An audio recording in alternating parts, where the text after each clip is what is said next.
Hello everyone, and welcome to Economics Current Affairs lecture number 5. I'm sure that you would have covered lecture number 1 to 4 and you would have gone through the handout as well as the video. Now, in today's lecture, what are we going to study? Global Manufacturing Index 2021. Now, this is a very, very important index. Why? Because it tells us that India has done really well in the index. See, this is the news item that came, right? So what is it saying? It's saying that India pips US to rank second in list of most attractive manufacturing hub globally. China first. So it says that, India has surpassed US to become the second best country in the world in terms of manufacturing. China is the first. That is the news item. So what is it? How does the report look like? See, this is how the report looks like. I have taken a screenshot of the report. It says Global Manufacturing Risk Index 2021. It says assessing cost, risk and conditions impacting manufacturing.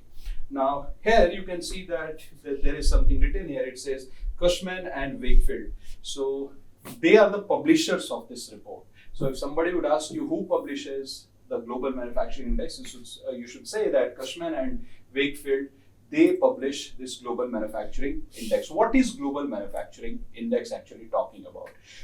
It says that we are going to cover 47 countries in Europe, USA, and Asia Pacific region. These three regions of the world, they are covering 47 countries, and they are trying to find out which country is the best or has maximum advantage to go for manufacturing. So if you want to manufacture, which country is the best in terms of conditions which it will provide you to become a manufacturer there, right? So that is what it is trying to find out. So 47 such countries are being ranked here. Now let's see how the report does the ranking. So for that, I have this small chart for you. It says that Global Manufacturing Index, 4 key areas. You know what this index does? So this index looks at 4 things. It combines these 4 factors and then creates a rank for the 47 countries. Which are the 4 factors which, according to this report, is important for manufacturing? It's a very interesting report. I'll tell you why later on. So it says first is bounce back. The world is suffering from COVID, right? And there are 2 things which have been badly impacted. First, human life, right? And how to save human life during COVID? You have to vaccinate yourself. And second thing which has got impacted is national income, which means income of the country. So let's say we represent the income using a very simple indicator called as GDP. So your GDP and human lives both have been impacted. So this index called Global Manufacturing Index says first factor which is important for a country is how fast a country can help its manufacturing sector to restart. What happened during COVID? Lockdown was there. So industries were not functioning. So this index says, see, what does this index say? This index is a very nice index. It says that suppose your factories were under lockdown, how fast can you start your industries? This is your first factor, bounce back, right? And what are the factors on which it depends how fast you can start an industry? 2 factors. Your IMF's projected GDP, means IMF gives a forecast of GDP and says that, okay, next 2 years, 1 year, 6 months, what will be the GDP? So IMF's GDP forecast and vaccination rate. If the vaccination rate is high, plus if IMF is saying good things about you, it means that that country's bounce back is going to be better, which means that country is going to take less time to bounce back in terms of reopening of your manufacturing sector. Fine. So how would you reopen your manufacturing sector? If your vaccination rate is high and if IMF feels that your GDP is going to go up, that means it's a positive signal. So such kind of countries where IMF's forecast is high, vaccination rate is high, bounce back factor is going to be much better. Second is conditions. So this Global Manufacturing Index, it says that we are going to look at business environment like labor, if skilled labor force is there or not in that country. And second, access to market. So you create a product, very nice, but where will you sell the product, right? So you need market for that. So this says that are the conditions like presence of skilled labor force, presence of market, are these conditions there in a country? If it is there, then we can say yes, that country will do good in manufacturing, right? Second point. Third, costs. So whenever you start a business, there are some costs which can create trouble for you. If the cost of workers, labor force, which means salaries, is very high, if the cost of electricity is very high, if cost of real estate, property, land, building, cost of construction is very high, then the business will suffer. So this index also finds out what is the cost, of labor force, which means wages, electricity, cost of construction, real estate, property in those 47 countries. And it finds out that, okay, those countries where the costs like cost of electricity, labor force is low, that country is much better for manufacturing. Fine. Let's look at the last one. It says that risk is a very, very important factor. Why? Because if you go to a country and there you face political risk, economic risk, which means there is political instability, economic instability, environmental problems. In such kind of countries where these risks are high, nobody likes to come and do manufacturing. Manufacturing industries come when there is political stability, economic stability, and environmental rules and regulations are followed. All right, so these are the risks which are also taken into account in those 47 countries. And wherever these risks are low, they say that we will go and manufacture in those parts, right? So these are the four key areas based on which this rank is created, right? And what is India's situation in these areas? So I'll teach you those things in detail, but let me just give you one small glimpse of what is India doing. In terms of risk, India is not doing well. So I'm going to put a cross here. We are not doing that great here. In terms of cost, generally we are doing well, but there are some competitors who are beating us here. So it's a 50-50 scenario where we are doing decently okay, but then the competition is increasing because in other countries, these cost of electricity, wages are coming slightly lower, like Vietnam, Indonesia.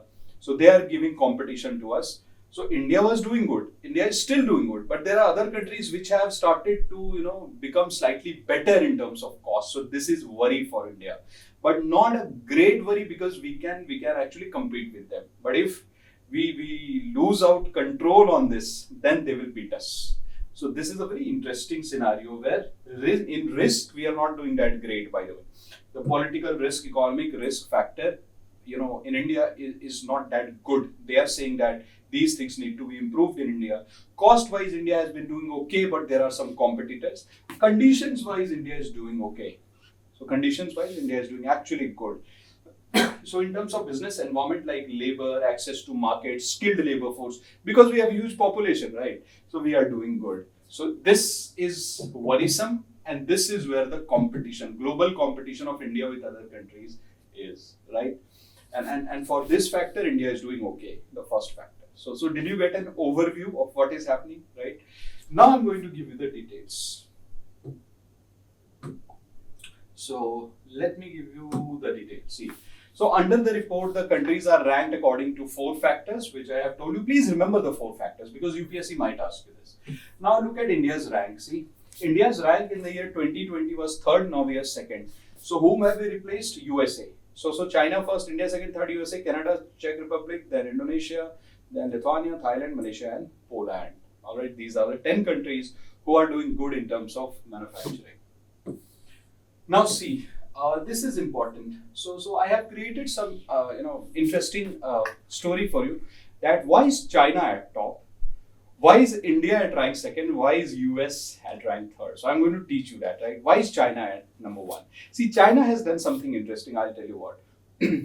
If you keep studying only one subject for UPSC, so for example, if you keep on studying polity, or economics for next 3 months, what do you think is going to be your performance in UPSC? Not very balanced. Why? Because if you study only one subject, and suppose from that subject question is not asked, then what will you do? So always maintain a balance when it comes to preparation of UPSC. Always take 2 to 3 subjects together when you are preparing. So for example, today you are going to study, you are going to have a self-study session. Make sure that you study or touch upon at least 2 subjects.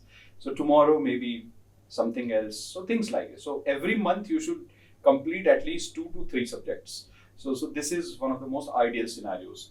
Otherwise, if you are preparing only one subject and then when the exam comes, you'll panic, your preparation won't be balanced. Same thing for a country which wants to manufacture. So the best kind of manufacturing countries are those countries who manufacture a lot of variety of product. That is called diversity in manufacturing. So for example, go to China. You will see that China is manufacturing everything: automobile, processed food, textile, mobile phone, computers. You name it and you will find it in China. This is called diversified manufacturing. That is the reason that China is at top. Second reason, China also started with low level of manufacturing. For example, what is India manufacturing? Historically, since so many years, India has been manufacturing very low value items, mostly raw material, intermediate goods like iron, steel, aluminum. These are minerals, chemicals, these kind of things. Agricultural product are being exported. So these were low value items. But when you want to become a big manufacturing hub of the world, you should also manufacture high value items, gadgets, sophisticated products also, because they will fetch you high prices. So what is China doing? First, China has diversified its manufacturing, which means it manufactures a lot of products. Second, China is also moving up the value chain, which means China is also manufacturing high valued items like telecom, like high technology gadgets and computers. So these are the things that China manufactures. And third thing why China is important is because China has dedicated different geographical regions for different type of manufacturing. For example, if you look at Guangdong and Jiangsu regions, they specialize in electronic components and automobile. All right, so see what China has done, dedicated a region just for that. Now, if you look at Zhejiang and Liaoning, then chemicals and natural resources are the most dominant manufacturing industries there. So what do you observe? First is diversified manufacturing, then high value manufacturing, and third is dedicated regions for different types of manufacturing, right? Hence, China is at top. Now, why is USA at number third? USA is doing good, right? So why is USA there? Because USA has the advantage of having huge consumer markets. So if you look at the consumer market, consumerism generally, the tendency of people to buy a lot of things in USA, it's very high. So, plus they also provide a lot of incentives to manufacturers. So what has US started to do? Provide incentives and invite the manufacturers and tell them that you please come and manufacture in our economy. All right, so that is what they are doing.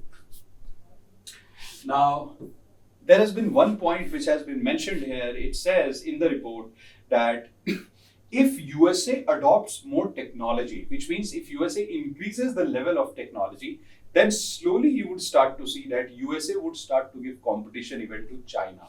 That is what they are saying. All right. Now, next point is why India is at the top. Very, very important, right? Because we have to ultimately find out about India and why is India doing good or not doing good, depends, right? So why is India doing good? So we'll see that, India is doing good because of its ability to meet outsourcing requirements. So, they say that whenever you require something, call up India, India will provide it. So if, for example, there is a company which has been started in USA and they require a particular thing, so India is very good at providing those small parts, etc. So those companies would outsource their small parts to Indian companies. India would manufacture it and supply it to them. This is called as outsourcing. So we have a great ability of meeting outsourcing requirements. Whenever somebody demands something from us, we start to provide it. So outsourcing wise, India is doing good these days.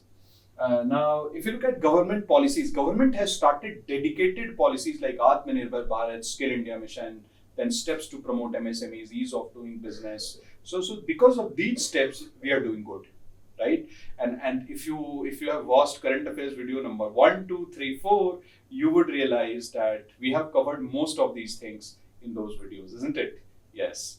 Next is India's operating conditions and cost competitiveness. Do you remember when I was showing you the notes, I showed you that, look at this, that India's operating conditions, which means availability of skilled labor force, market, access to market, plus labor force, electricity, the cost of electricity, the wages, all these things, they are good for India, decent for India. All right, so that is what we have mentioned, and it's okay for India because these two factors are positive, right? Next is huge population. If you have huge population, huge workers, obviously you will get skilled labor force.